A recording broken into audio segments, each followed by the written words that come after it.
So as we continue on, so you saw our partners and our supporters. We get a lot of support from other folks as well.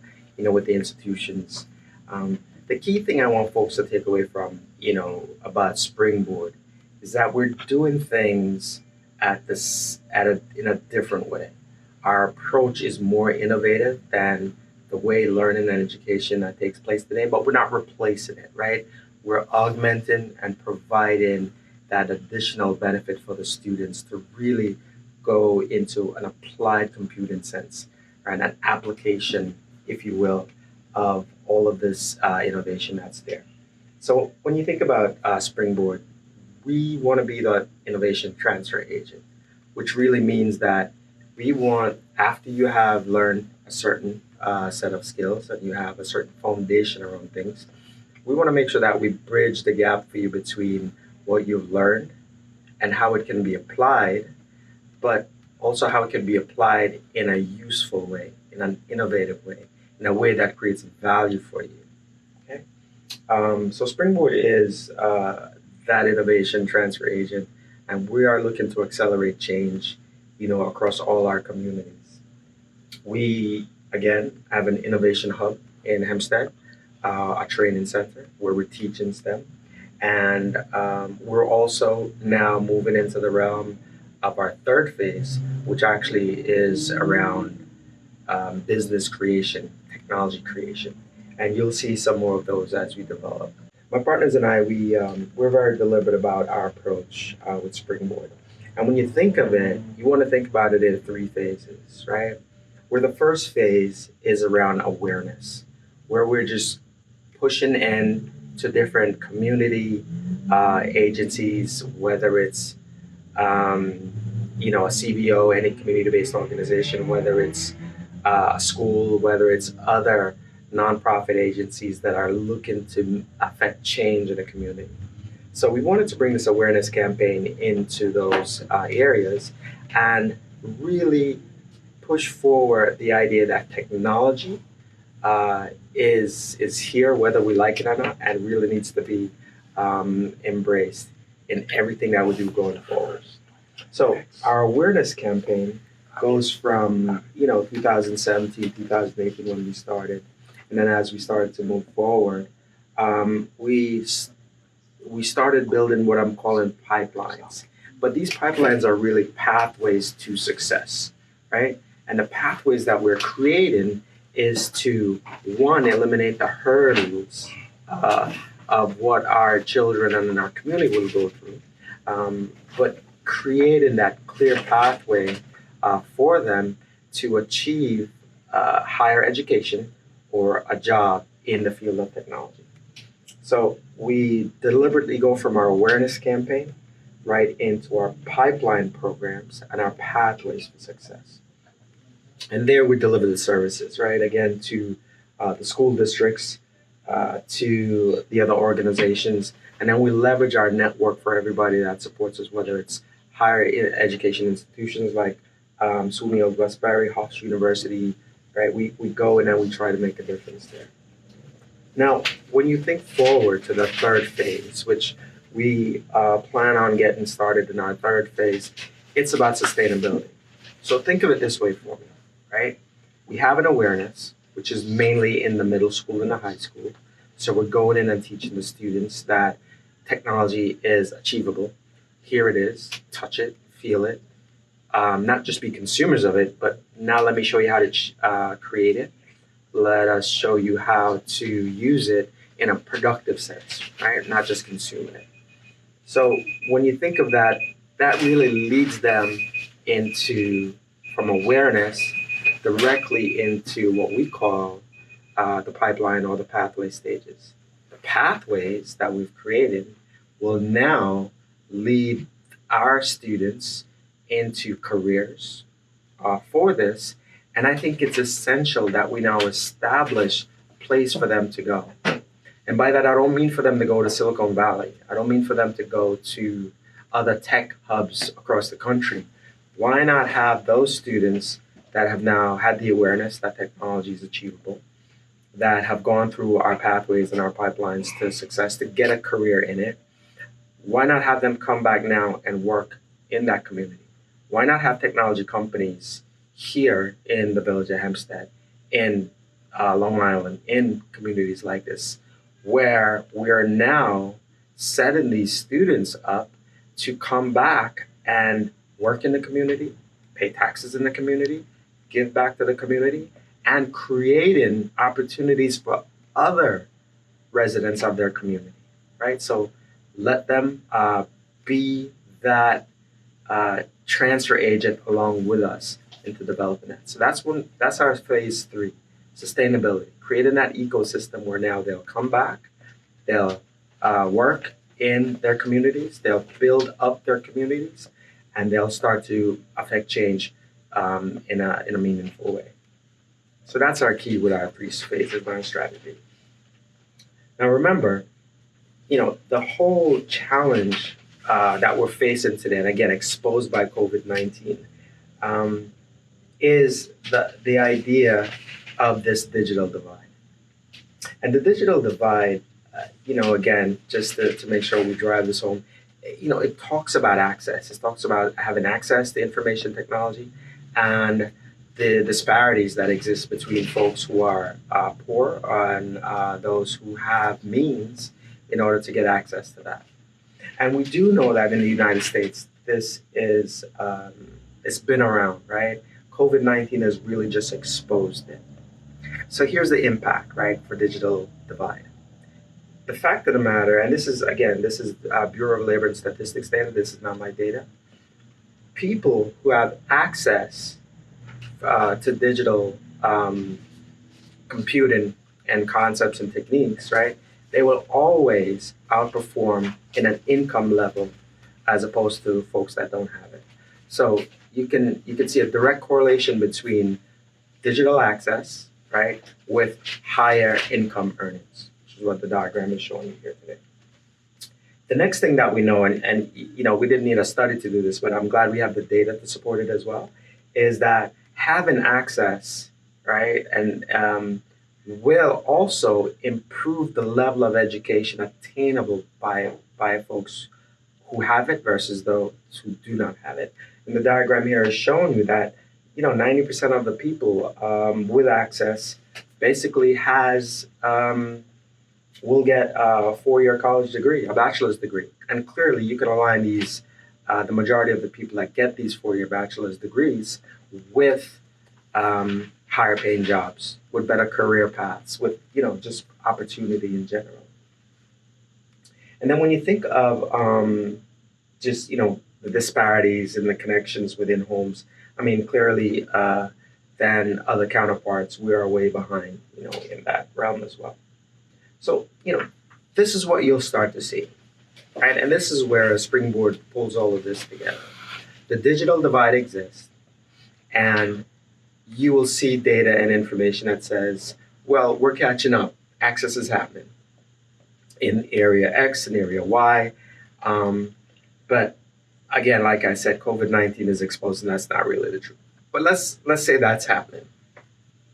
The problem is, as we gain access, we're still asked to just be consumers of technology, which means we're paying for the apps that we're running on our smartphones.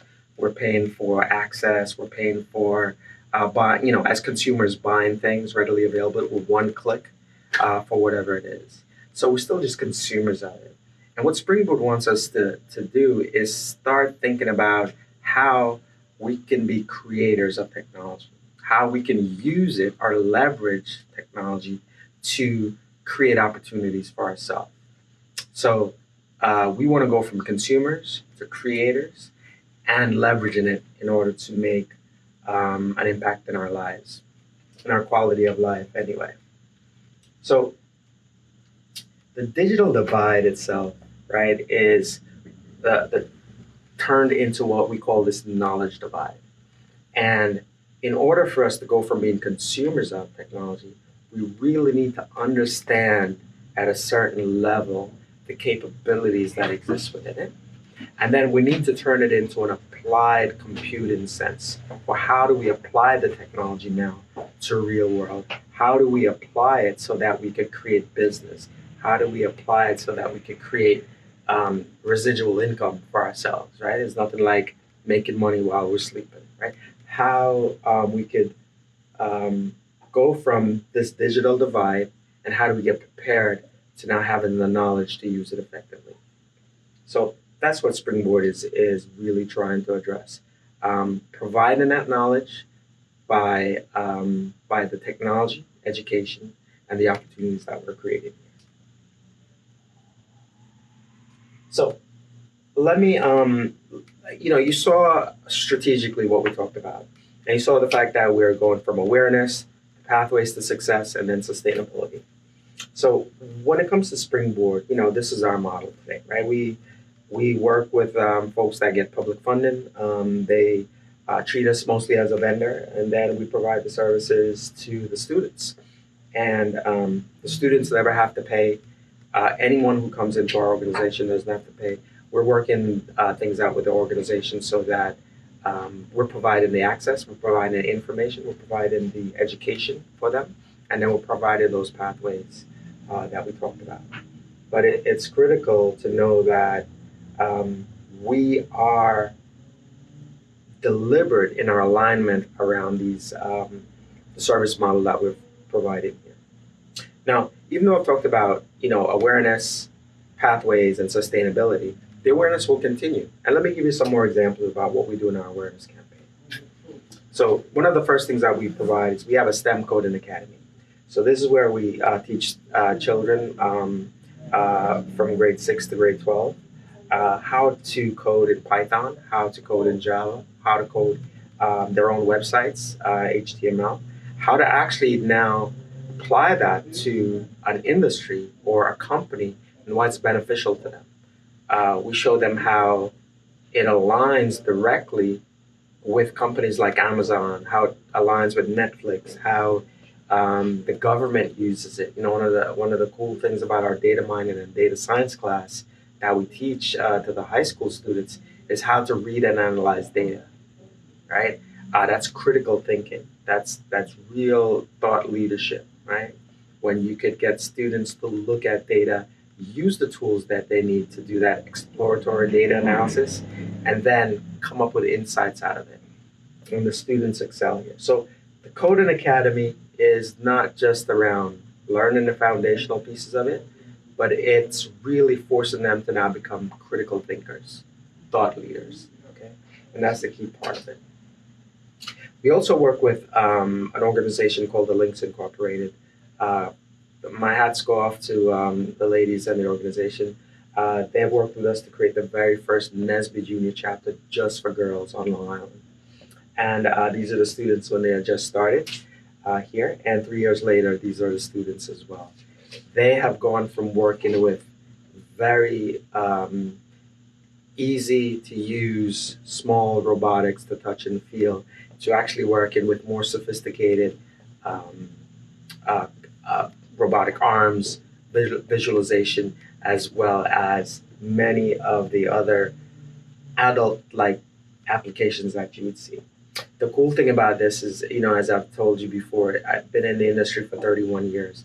I have never seen 14 Black girls working in technology consistently for 3 years. This is such a unique realm and such a unique phenomenon that, now we want to have these young ladies talk about STEMs, talk about technology in a sense. They go and they evangelize about it as well. I love it when at one of the year end we have the luncheon for the young ladies. One of the students went up and we asked them what have they learned, and she very articulately spoke about the classes and the workshops, and said that she learned how to program autonomous robots, and the autonomy of it is what makes the difference as opposed to being remote control. I thought that was fantastic. They really do well when we give them a chance. UNICEF Kid Power is offering free online dance and exercise videos with a twist. Kids stuck at home can get active and save lives locally and around the world. Sign up for free at unicefkidpower.org. Okay. So again, the government has published information on this, and this is not something new that we're going to, provide in here. The concept of the school to prison pipeline is well documented by government agencies. The statistics and the data shows it clearly for how we actually run schools today and why this is impactful to our students. And this pipeline needs to be disrupted. We have to do everything that we can to disrupt these pipelines. So, as a disruptor to the school to prison pipeline, in Springboard, we've created these first three pipelines. One is a school to workforce pipeline. The second is a school to college pipeline. And the third is an entrepreneurship pipeline. And let me tell you why these are important and why they're disruptors to the school to prison pipeline. So these pipelines, when you think of them and you think of Springboard, this is our innovative way of setting our students up or creating what we call pathways to success. So the first pipeline where we're saying workforce readiness.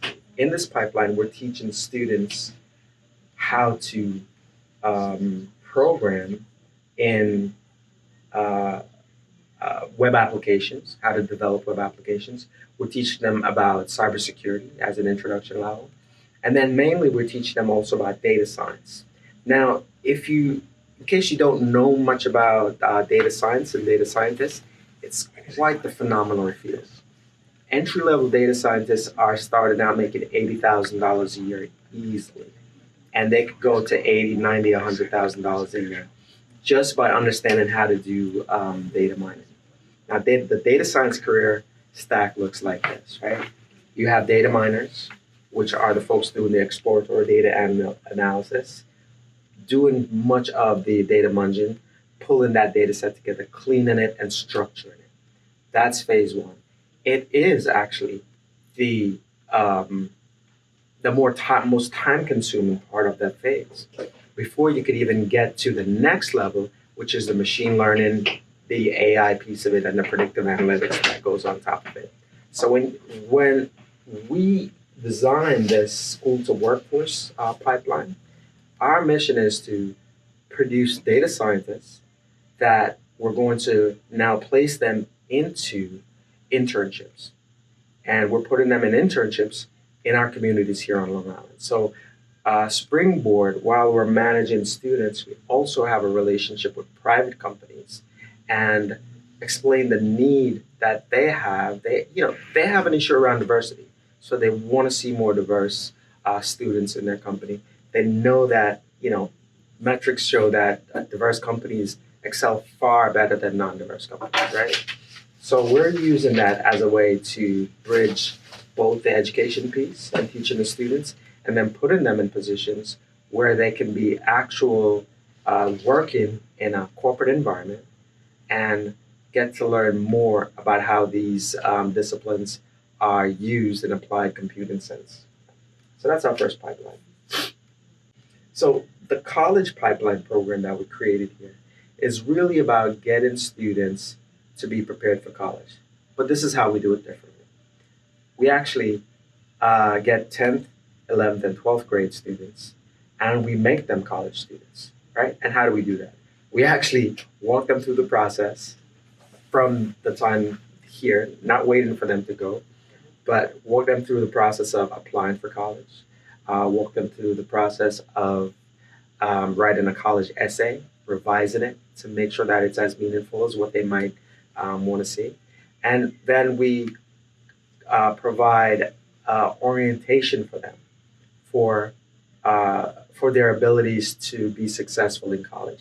What does that mean?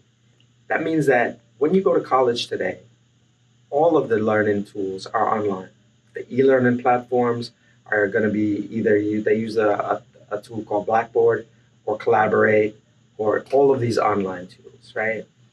Colleges in general will use these exclusively, college professors as well. Those tools, you don't want them to be a hurdle or a barrier for students just to understand. So part of the orientation that we provide is to also get them get them using those tools early on so that there's no mystery to it. So now they understand what it takes to apply, write a college essay, and participate as a college student. And then finally, we actually put them in front of actual college professors that are not going to hold back. We tell them right away, listen, this it's competitive, it's a lot of work, it's hard work on top of what you're doing. But when you finish it, you're going to earn 3 college credits. You're going to be better off for it. But more than that, right, you really are going to have the confidence now within yourself. And anytime you step into college and you graduate and you go to that next level, you're going to be so much more prepared and so much more confident that you can do instead of that you can't do and be worried about it. So that's the key with that pipeline. Fantastic pipeline. And then entrepreneurship. Listen, the entrepreneur bug bit me from I was 26. Started my first company here in the village of Hempstead, in the town of Hempstead actually, and went around doing computer networking, building my own computers and stuff. I think that once you get bitten by that bug, entrepreneurship, can really change lives. Listen, there's 3 ways to create wealth in America, right? One is real estate. The second is to invest, right, in different instruments. And the third really is to have your own business, right? And if you can successfully surround yourself with the right type of a team, right, to create a business, you can be wildly successful. Yeah. And that's what this pipeline is about. To making sure that our students realize that they can have a business as well and run a business. And you have multiple streams of income. For myself, I know that I started out, even when I was working full-time, to create businesses for myself and business opportunities as well. So listen, today's professional, when they think about creating a business, right, you'll think about sitting down and writing a business plan.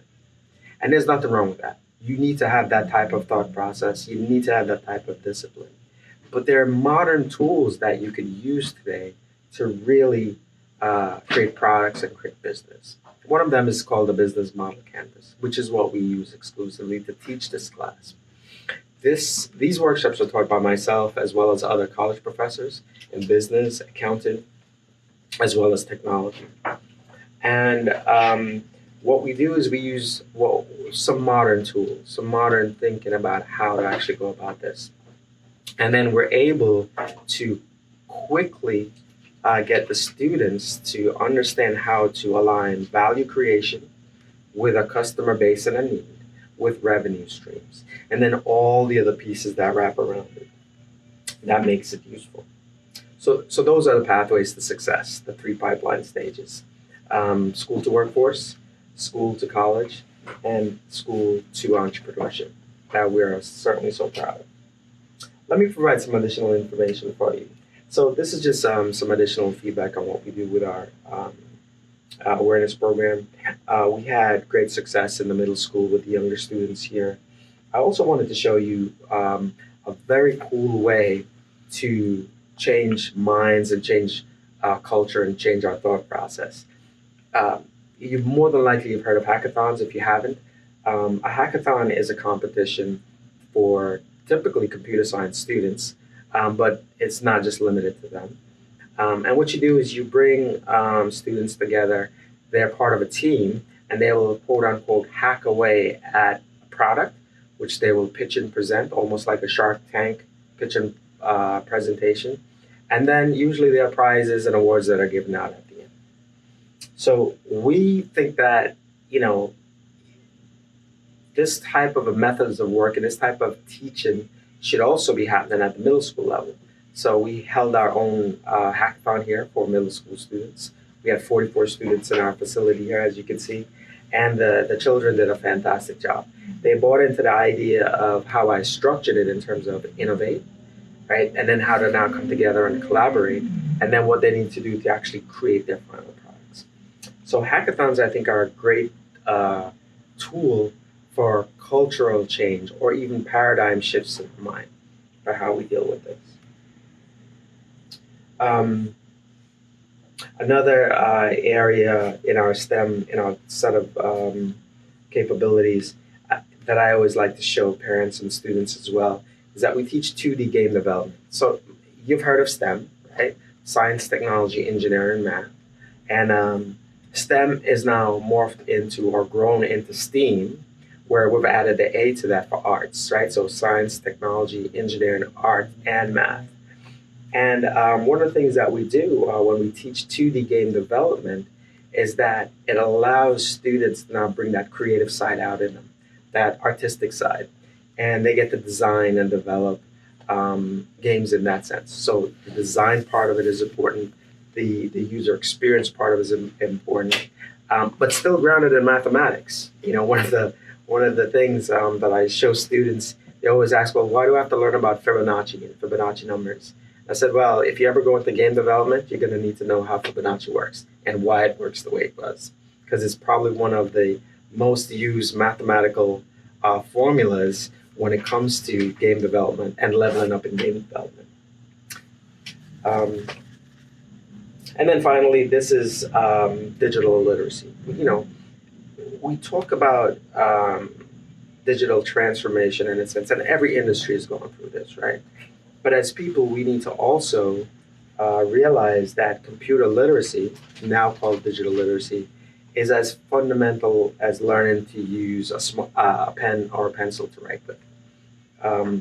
And while we have smartphones, they're not as smart as they need to be in order to protect us from our privacy, from our use, and for the information that's stored on it. So our digital literacy workshops is around taking folks that really know nothing about computing or computer science or just computer and technology in general, and providing that hands-on approach so that they could really demystify the concepts of digital literacy and digital computing. We teach it in forms of basic hardware. Then we talk about the internet. We let them get exposed to that and just connect the dots, if you will, between the World Wide Web, web applications, Web 2.0 and further. And then we also obviously teach them benefits of using Excel, Word, PowerPoint, and so on. But even that, I tailor it to an applied computing sense, as opposed to walking them through every piece of functionality that exists. And then finally, security, cybersecurity, certainly essential to everything that you do, and certainly should be part of our DNA. So with that, I hope that you guys enjoyed the presentation. I want to thank Patrick and everyone again for having me here, and I really hope to talk to you guys soon about our next phase, our phase 3. Thank you.